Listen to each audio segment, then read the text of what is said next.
The angry mob approaches, growing ever closer. The air burns in your lungs and fatigue infiltrates your muscles. You may not make it out of this accursed city alive. I'm going to cast grease at the mob, then I'll dip around the nearest corner. Bill, you're up next, just like we planned. I'm going to cast fog, then follow Lou. Once we're away from the crowd, on my next round, I'm going to cast disguise self, to look like a commoner. I'll do the same. If anyone approaches, I'll have that friendly spell ready. That will eat up my remaining spell slots.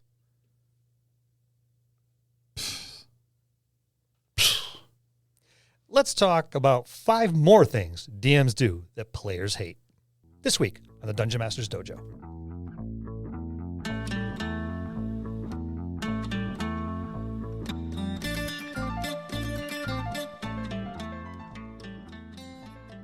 Hello, and welcome to another episode of the Dungeon Masters Dojo podcast.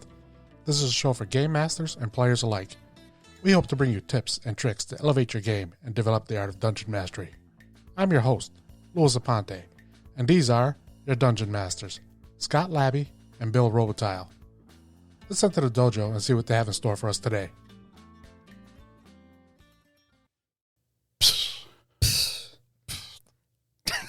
He's disregarding us. Again, You have been disregarded. you're disregarded right back.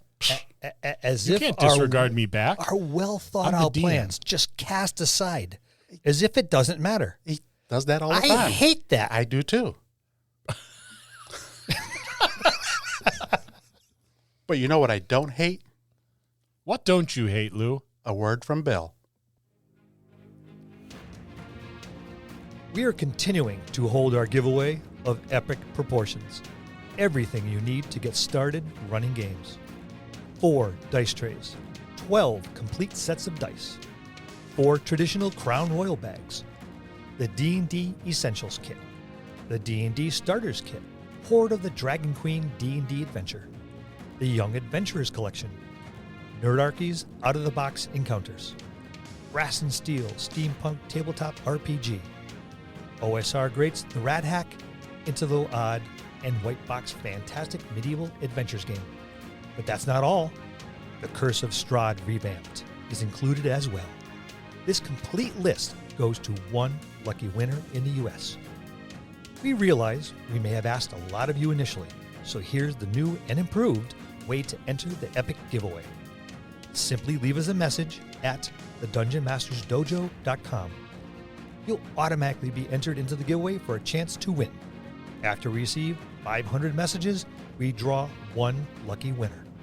We'll see you next time in the dojo.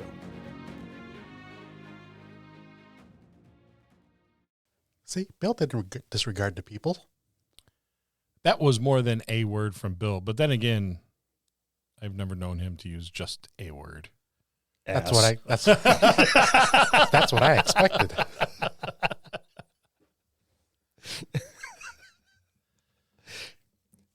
I cannot dispute. Yes, we're still giving things away. Or trying We're to. still anyway. trying to give a pile of things away. Tell your friends. Tell your neighbors. Tell your table. Tell your table. Tell your friendly local gaming store. Yeah, why not? Yeah. Go in there. Hey, have you heard about the giveaway from the Dungeon Masters Dojo? And they may ask, the Dungeon Masters Dojo, what is that? And you can tell them and send them our way. Yeah, you're in the know. Yeah. You're the bridge between the unknowing and us. You are now formally bequeathed as an emissary of the DMT. That's a pretty lofty title. It is. It is. It's a lot of responsibility. Carry that mantle carefully. Yes. So, shall we move on? Yeah, there's some things DMs do that really pisses off players. There's more There's more. than just the list of 5 we initially had graced you with. And here's 5 more. Nothing bugs the shit out of me more than a plotless sandbox game. I'm not going to disagree with you there. There is nothing more aggravating than that.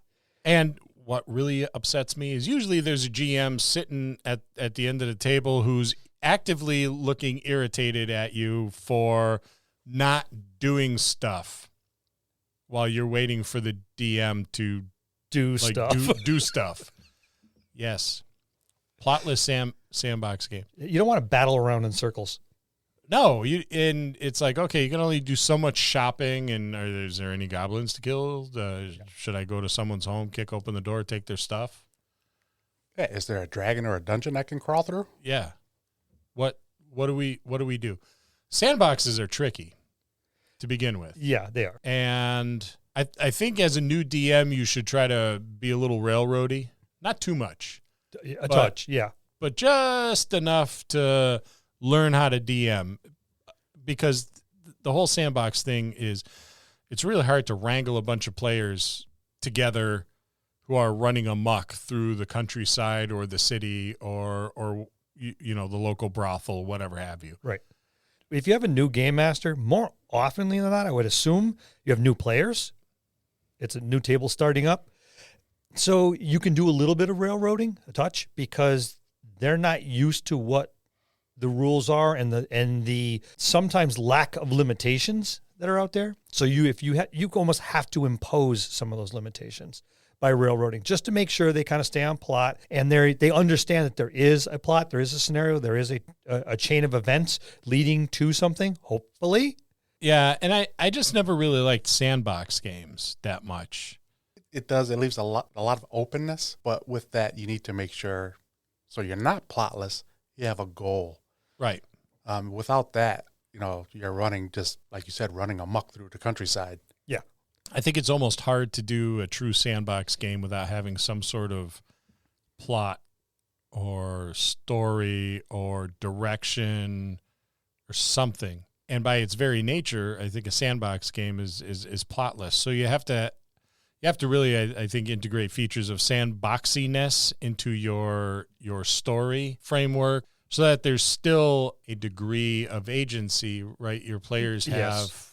but while still having a clear goal in mind, because there's all sorts of things. When they go totally off the rails, there's all sorts of things that just happen. There's fires get started, murder, hoboing happens. They're acting out of boredom. Yeah, more often than not, yes. They don't feel like they're accomplishing anything, so let's just do something other than this. Yeah, you have effectively left the toddler on the kitchen floor with an open bottle of bleach and some sharp cooking utensils, right? There's nothing good is going to come from that. And the toaster plugged in. Yes. There's going to be bad things It's happening. sitting next to the wet diaper. It's Yeah, just nothing good could possibly happen. Well, would you leave our group plotless?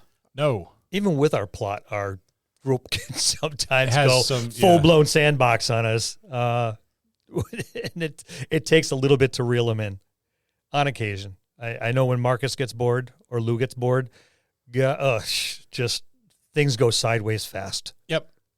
Yes, I've seen that. I've seen that before. I saw that when Andrew was running, and somebody left the gate to the backyard open, and Marcus got out. Yeah. And went on a tear through the neighborhood. Yes, and just it was ugly. So stay away from those. What? Stay away from those sandbox games. What? That brings us to our next point. Not What's listening that? to the players. Yes, You weren't listening. I wasn't. Yeah, the players have a lot of input. I mean, it's collaborative storytelling. And if you don't take what they say into consideration, both good, bad, and ugly, in game and out of game, then you're going to have some problems. Because, well, if you're not listening to me and you're not listening to him, then we're just here to listen to your narrative. And there's no input, and it's not collaborative any longer. It's not fun. And it's not fun. That's the object of the game, isn't it? Yes, to be it is. fun. When you're deciding to run a game, it's a big undertaking. Have a conversation with your players, because it's not about one specific person at the table. And it's certainly not all about you, the DM. Ask them what they like and what they're interested in, what they enjoy seeing at the gaming table. And you're often going to get several different answers, right? Someone may like a really deep plot. Someone else may like combat. I want to fight. I want swords clashing and arrows flying and piles of bodies and all that good sword and sorcery kind of stuff. And someone else may want dark and gritty, while someone else is more of a beer and pretzels kind of person. Listen to them, and because you can appease everybody at the table by adding elements of what everybody is looking for into your game and your campaign. And it's really not that hard to do. And sometimes it may be different than what your big plan is for your campaign, but it can still work in it. Absolutely. Very easily. And to your points too, if you're really lucky, a couple or several of your players might be looking for the same thing. Yeah. And if you're fortunate enough to have that, then you have a main line that you can spin off of, because they will hopefully, through the player role playing and the interactions with the other characters, will draw them into your plot as well as your player's plot. And again, we've said this hundreds of times, the backgrounds are very, very useful there, because they may put something in the background that they did not say out across the table. But you as a game master with that background in your back pocket can help incorporate small little parts of that too and draw them as well and coalesce the group. And listen to them outside of their suggest or, what they want out of a game. But when, sometimes as a DM, I know I've done this before. I haven't realized I was doing something. And one of my players had said, when we were doing X, Y, and Z, and you said this, that really kind of irritated me. Like, oh, okay, how come? Why? What happened? And we don't often realize what we're saying or what we're doing. When your players bring that up, or, hey, I just wasn't comfortable with this part of the storyline. I don't know why. Can we, kind of gloss over it? Be respectful to that and listen. If your players know they could come to you and talk to you about things and you're going to listen, you're going to build a lot of trust amongst your players. You have to enable your players to be able to do so as well. Absolutely. Tell them, hey, if something comes up, or if you're going to broach a subject matter that has the potential of having an issue, then come out and tell them, before the game starts, even if it's an ongoing scenario and you're changing the plot a little bit, or you're coming into a new chapter, say, hey, by the way, we're going to be touching on this. If anyone's got an issue with it, hey, you just catch me aside and let me know. Because there's a lot of things. I mean, we use a lot of life experiences to parallel in the game just to give it a little bit of realism. And there are some things that some people are uncomfortable with because of recent happenstances or past happenstances. And it just makes them uncomfortable. And they may not say anything. They may not want to say anything to stand out. And I don't want to ruin it for the table or geez, well, it's my problem, not yours. You have to enable them to be able to come to you and let them know that, hey, if something comes up and you're not comfortable with it, no problem. I can work around this. Just let me know. Yeah, or character development. I've had a DM do something with one of my characters. I've said, hey, this is the direction I want to go in with a character. I think it'd be really cool for the character to do that. And a couple months later, the DM's like, okay, you are a prince, but didn't know it. I'm like, that's not really the direction we talked about. Yeah. That's not how, That's great for your plot line, but yeah, I think I would have remembered. Yeah. So stuff like that, with the character's backstory, where you want to take the character, talk to your DMs, listen to your players. You may think of a great idea for their character, but it's not your character. It's theirs, right. Work with their ideas and what they want to see from out of their character growth and where the journey is ultimately going to take them. A lot of them do have a vision of where they want their characters to go. Yeah. And aspirations. A veteran player that's been playing a while will invest a lot of thought into their character, where it becomes not necessarily a piece of paper as much as a persona. There's a certain life to it, and they really get behind that. And no, this is, I can see this guy doing this, and he wants to do this. Our group is really good with this. There's some people that have thought out the next, Frank's thought out the next 5 decades for his character. I was going to say the same thing with Sin. He's the same way. Tim, he plans way out. And not just character-wise, but level-wise as well. Yeah, this is where my plan is to go. Well, I've seen him open up his sheet, and he's already got the character built out like 4 or 5 levels up. So on occasion, I think he did it with Doria, didn't he? Yep. Yeah, he had like levels. Or, all right, the next level I'm going to have this, and I already made the character sheet, and I made the character sheet for this level and this level. And it's like, okay, awesome. It's good to have plans. Let's hope they come into fruition. Yeah. Let's see what happens. But not listening to them. But not listening. Right. I think is more disrespectful. Well, interjecting stuff that doesn't fall into their line. And you can say, okay, you're a prince, or you're a princess, or you're nobility, or you're hunted for something that your grandfather did. It's like, okay, I've been on the up and up. I'm a flipping paladin. I think I've long since, taken care of any sins that my family has done. That's how I got to this position. And that's not me. So, okay, all well and fine. I'm just going to ignore it. And the players have that right. It's them. I've said the player's character sheet is them, and the rest of the universe is the game master. Well, it works the other way around. You may be the entire universe, but you are not that person, that persona. Yep. You're not that, so don't play it for them. Yeah, and if you have a player that's that invested in their character and they've spent all that time and that thought, I mean, they made your job so much easier. You have someone that's eager to be there at that table. Yes. Playing the game you've come up with. Don't squash that. Your job as a DM gets easier and easier with every invested player that's at your table. Mm-hmm. And it only gets harder with every disinvested player you have at your table. It makes for a long, sloggy session. It does. And I'm going to jump script here and switch number 3 and 4 because you just said it, squashing the player's creativity. Yeah. They said, I know I've written huge backstories. I've made characters at the milestones ahead of time. So I have a rough idea of where I want to go, similar to what other people have done. I'm keeping scrolled away, but I occasionally, when I'm really behind a character, I'll do that as well. And a lot of time and research and investment, and I seen this series on TV, so I watched the whole series because that character on that show is following a really similar path to where I want to go. I want to see what the writers did with this and see if it's something I can use. Did I miss anything? Did I, and so there's hours of reading and viewing and research that some people put into their characters. And then you come up and go, no, your character's going this way. No. Oh yeah. I don't want to go that way. Yeah. Nope.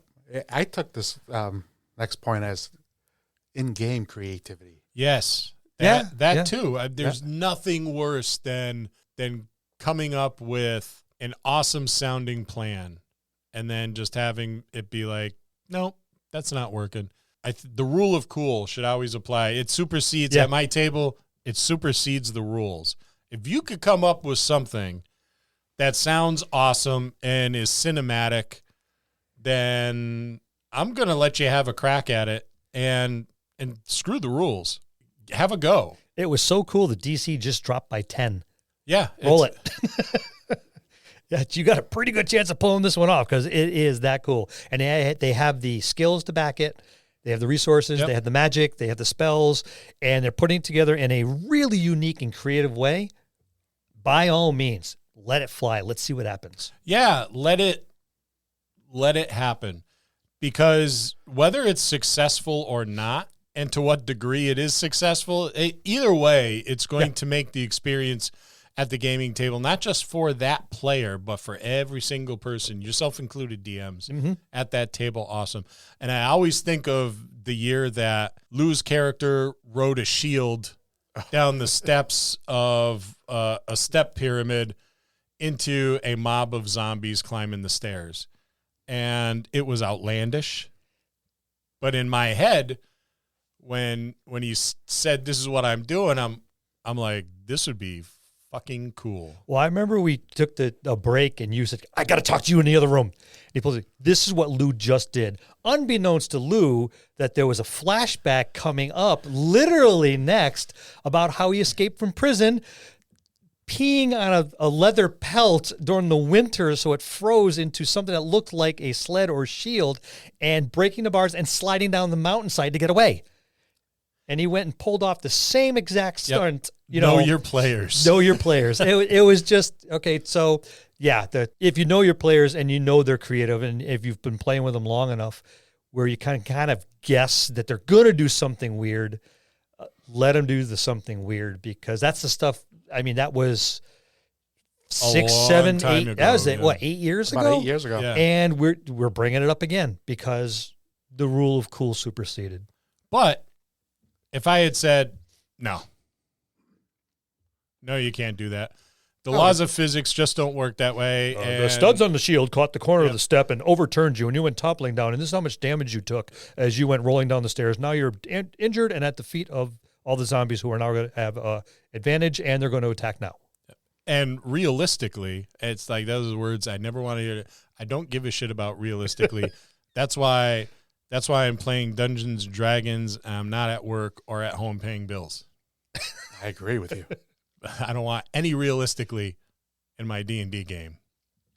Right? Legolas sliding down the stairs. I was going to say the same thing while shooting the bow. While shooting the bow with dead-on accuracy. And then kicks the shield out to stab somebody perfectly in the throat. Yep, it's bullshit, but it looks awesome cool. Bullshit. It's cinematic, and again, I'm not watching Lord of the Rings for the sense of realism. Yes, it's not being narrated by Bill Nye the Science Guy.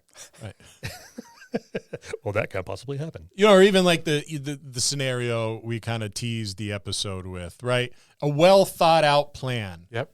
That maybe you as the DM didn't think of, and you don't have to think. You don't have to think of like a counter for every single action your players do.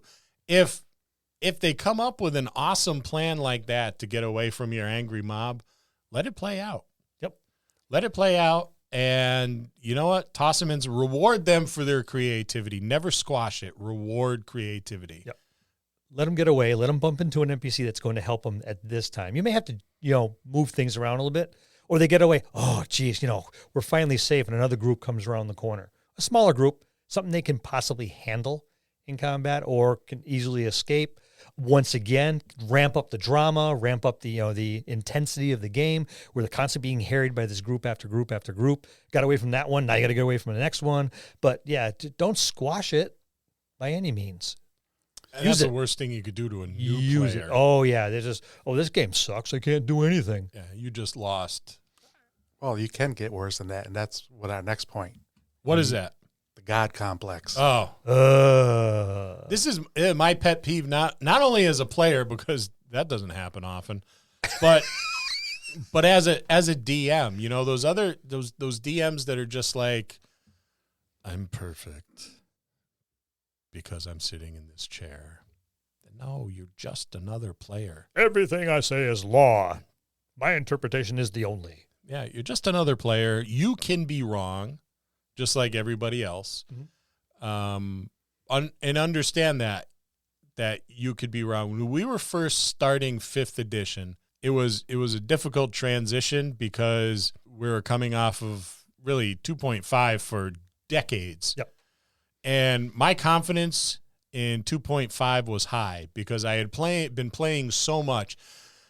And I think I'm still far more competent with the rule set of 2.5 than I am with 5.0. But I had Korik at the table, helping me along with the rules. He was interpreting rules too as we were going. I had Jared on my table doing the same thing. Jared, who knows his shit. Yep. And Matt, I don't know how Matt knows the rules as well. I've never seen Matt travel with a book, but he does.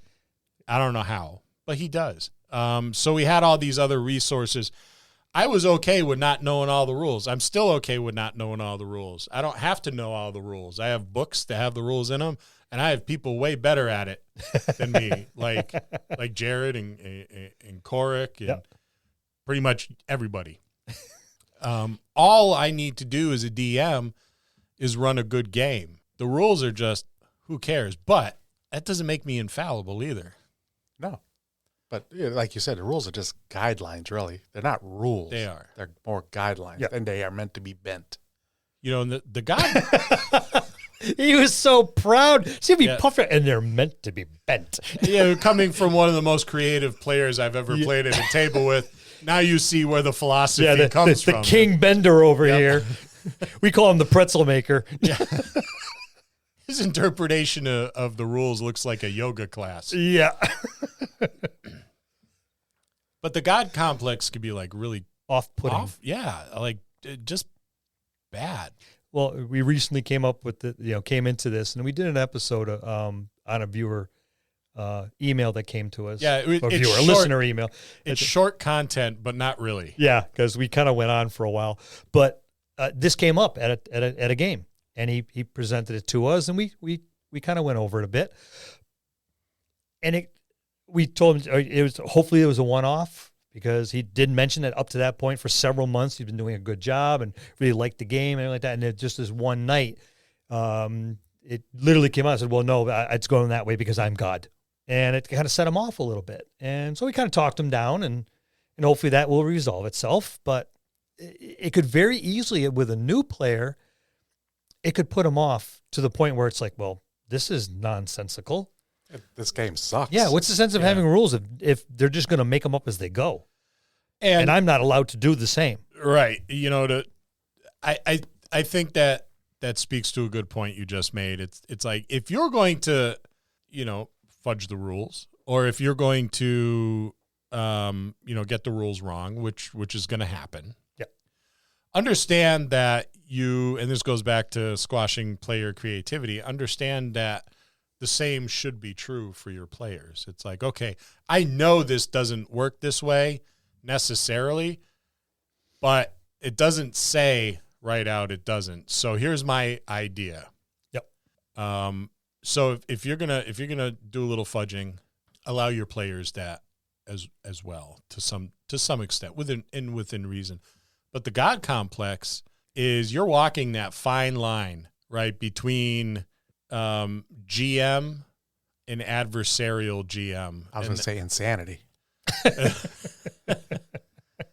Adversarial GMs are never good. And once you start getting that God complex thing in your head, you become an adversarial GM, DM, whatever M you want to call it. But honestly, it's just, you're just, well on your way to being a dick and not having, it's a harsh language to use, but it's true, right. Just back off. And if it's pointed out to you, okay, apologize.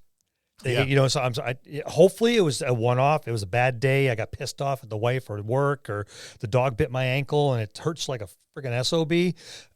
Whatever it is, just, hopefully it was a one-off. Let them know that it was. And so you're absolutely right. I apologize. That one's on me.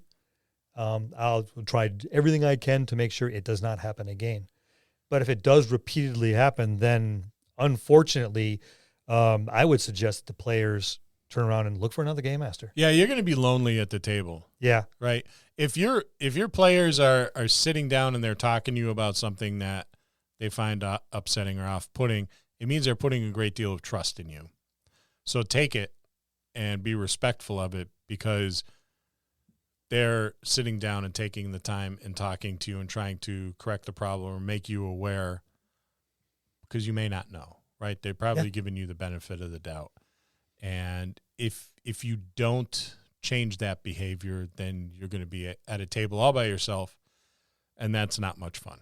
No, it is not. And players, be respectful of your game master, because you have to remember that it might be just a bad day, a one-off, stuff like that. So don't go at him and go, you're a complete a-hole, and start going off on him, because that's going to turn it into adversarial as well.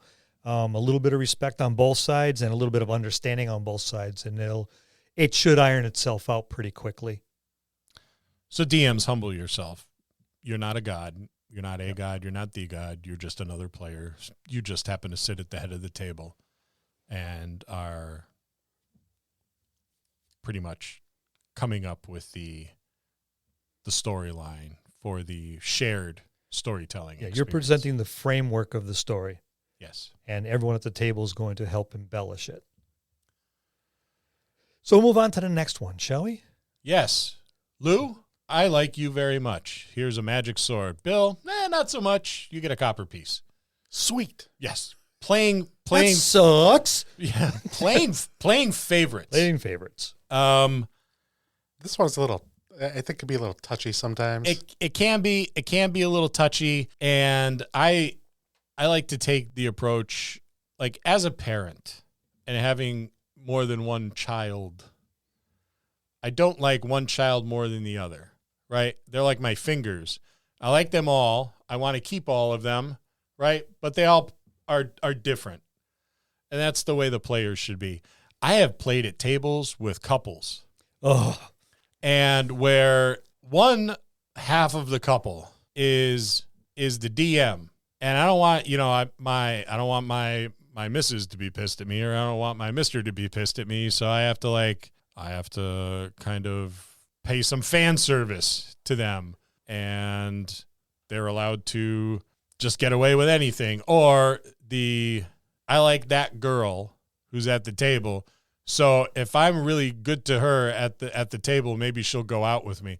So first off, that doesn't happen. Okay, so just don't even bother to do that.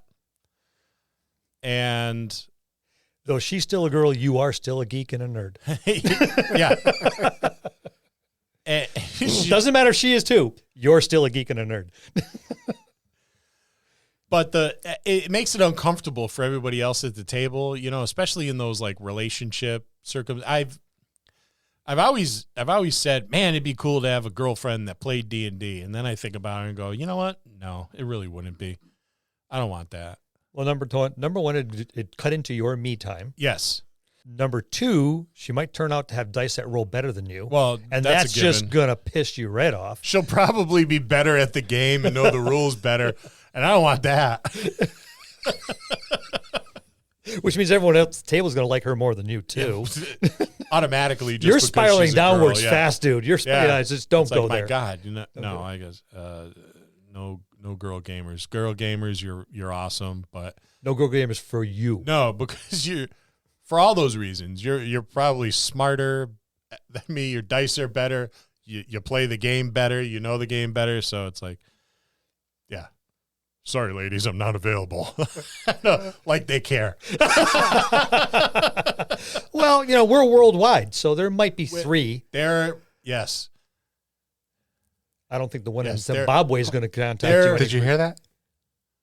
It was some laughter. That was Hey, there might be one female gamer in this world who has been prone to poor judgment. I'll give you three. And that could be One might be a psychotic. my track record. Yeah, that's Probably. good. That's probably. All right, enough about me. Let's continue on about playing favorites. Yeah, just if I recall correctly, early on, somewhere in the maybe 30s or 40s of our episode number, there was an email that we got from someone who asked a question saying, well, he stepped on a table late and three of them were already there. It was an online game. Yes, I And remember three that. three of them were friends, and him and a couple others went on to the game. It seems like the three friends got everything. Everything succeeded. They always hit. The monsters always didn't make their saves. They got more levels. And more levels. And these guys got nothing. And the rules always seem to favor the friends as opposed to these two. And that it may not just be favorites of one person. It might be favorites of several. And Yeah. in that case, it was half the table. Yeah. And they asked us, what should we do? We all unanimously said, find another game. Yep. You're online. You have a world at your services. And it's not like you have to go down the street because there's only a few people in this little town in Iowa or something like that. You're online. There are millions of people that you could join up with. Oh, it's so much better now. It really is. In that in online, I've played online before. It's good to. I look at it like, you know what? If I want a beer and there's nothing but Budweiser, maybe I'll drink that. It's not as good. It's not as good as the Stella Artois like multi-pack that you could get down in the packy store. It's got the Hefeweizen and all this other awesome stuff in there. but it does the trick, right?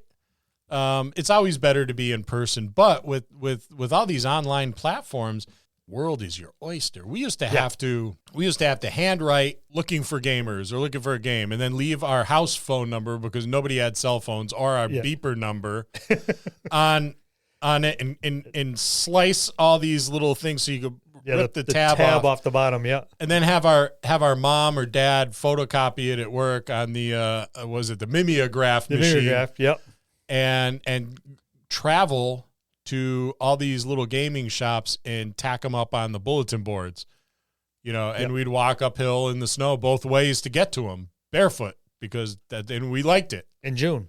In June, those fucking June snowstorms back in the old days. So it's a lot easier. And in DMs, you got to understand this too. It's like players are gonna bounce on you for playing favorites like that. Yeah, and it's not just the relationships with the boys or girls. It's my buddies. It's about spotlighting too, or sharing the spotlight, I should say. Right. Instead of giving one person 10 minutes, everybody else get one. You got to make sure that's kind of equal. Yep. And there's a difference, and never confuse them, right? Because I've had sessions where the spotlight was on Lou's character, and then I've had sessions where spotlight was on Corix, and then Mark, because it was part of their story building and their character building, but it wasn't as though there was favoritism. It was, this is now your moment. Right. That's a little different. Yeah, it is. But to Lou's point, it's like during gameplay and repeat, the spotlight always seems to shine on one or two. Yes. And, everyone, I got my spotlight. Okay, he went on a half-hour diatribe and in 6 seconds cleared a building of 6 rooms. And I got mine. I got one action. And I got from the front yard to the front steps, and there's something in my way, but on the next round, I'll get to attack them. Meanwhile, this person gets another half an hour and clears the entire cellar. I think there was an example of that in that same email was exactly something very similar to that. Yeah. So, just sharing the spotlight, it again is, like I said, the spotlight and favoritism, two different things. But when that spotlight is always shining on the same person or people, then that's favoritism. Exactly. It's longer and brighter because Lou is awesome. And Bill is not. And Bill sucks. He's horrible. I'd never play with him. He sucks as a game master, too. He'll kill you. I will. If you look wrong. Yep. Boom. Done. The rocks fall. I'm in the desert. There's still rocks. Just very small ones. Very small ones. Yeah, I've seen way too much of that over the past 40 years, that favoritism thing. And I get it too. There's sometimes a player will come up with a player concept and will just play the shit out of that character. And I'm like, I like that character. That's a cool character. And I like what they're doing with it. And I know I give Lou a lot of shit, and he deserves it. Oh, yeah, in buckets. Not most of the time, all the time. Yeah. But I'm surprised you don't give him more shit. I just don't have enough time in the day. Otherwise, I would. I mean, I keep running lists. Well, a lot of that is taken up by the shit he's giving you. Yeah, usually I can't get a word in edgewise with him, but his characters are always really cool characters. Yeah. Fun to have at the gaming table. Gravin and Rumblebelly and Steve. Steve and Derp. And Derp, yeah. So they're fun, and I think of a lot of characters that stand out like that. Like Marcus's character Vicanor, who is, yeah, he describes it as I'm an entertainer. I go both ways. But the character was awesome. It was fun to have at the table for a different reason than it was fun to have, like a Gravin or Iskander. And Sin's character Dory was fun to actually every one of Sin's characters is fun to have at the table because it's like playing D&D with Gary Busey post motorcycle accident. You just never know what's going to happen. You never know. It's like wild magic all the time. Yeah. Yeah. Even if there's no Magic. involved. It's just Whatever. like we're rolling a dice. Are we getting like a swarm of butterflies or An explosion. An explosion. Or am I once again just going to walk around naked? Yeah. Because Could be. all his characters somehow end up naked somewhere. Yeah, there is a random sin chart out there Yeah, somewhere there is. in the works where what is his character going to do now? The character you love to hate. I think we're done. I tell you what. Let's save what we have left for yet another edition. Oh, there's more? There's more. Always more. Yeah, there's a lot of things we as DMs do that'll piss a player off. And we'll apologize. Formally apologize for pissing you off. yes. And apologize for all the other game masters that are pissing you off. Tell them to listen to us, and we'll set them straight. Yeah, we might just piss them off too. And on behalf of all the players, we accept. And that's 5 more things DMs do that players hate. We'll see you next time in the dojo. That's going to conclude this episode. Thanks for tuning in and listening. Please subscribe to the podcast for more great content. If you'd like to hear a particular topic, you can reach us on Facebook at the Dungeon Masters Dojo. Or you can drop us an email at thedungeonmastersdojo@gmail.com. Thank you, and have a good day.